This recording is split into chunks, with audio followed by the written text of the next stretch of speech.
I'm Ben Winslow on Utah's Capitol Hill. In light of the Trump administration's cuts to the federal government, a resolution that has Utah co-manage some federal lands is getting renewed interest. This is not transferring the national parks to Utah. They would remain federally designated national parks.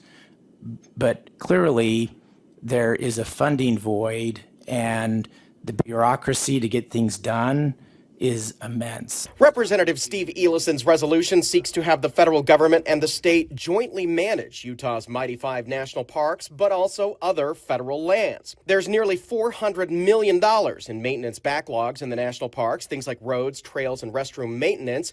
The resolution also has Utah keep some of the money generated from its investments and create some new state parks at Little Sahara, Flaming Gorge, Monte Cristo, and near Bountiful.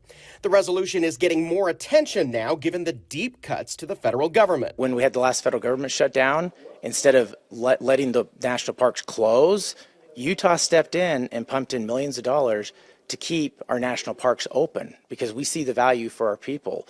So if there's gridlock in D.C., we would like to try to be the solution to keep the gates open and the campgrounds open. But some lawmakers have concerns about Utah suddenly absorbing a lot of costs. I like the idea that we have more recreation opportunity, but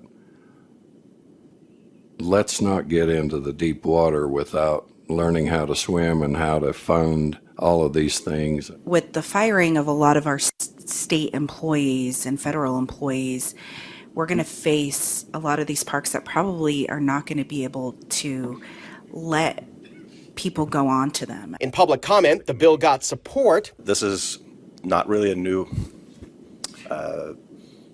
concept, I guess. The Biden administration has already done this.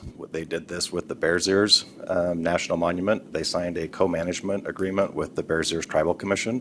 But the Southern Utah Wilderness Alliance is blasting the resolution as Utah Republicans' latest round of out-of-touch message bills that they hope will lead to the eventual sell-off, privatization, and exploitation of federal public lands in Utah. The group says Governor Cox and the Utah legislature have remained silent as Elon Musk, President Trump, and Interior Secretary Burgum gut the federal workforce who are critical to manage the incredible public lands that drive Utah's economy. Let's help manage them together.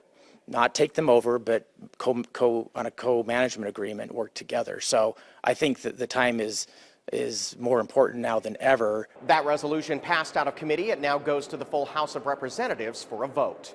On the Hill, Ben Winslow, Fox 13 News, Utah.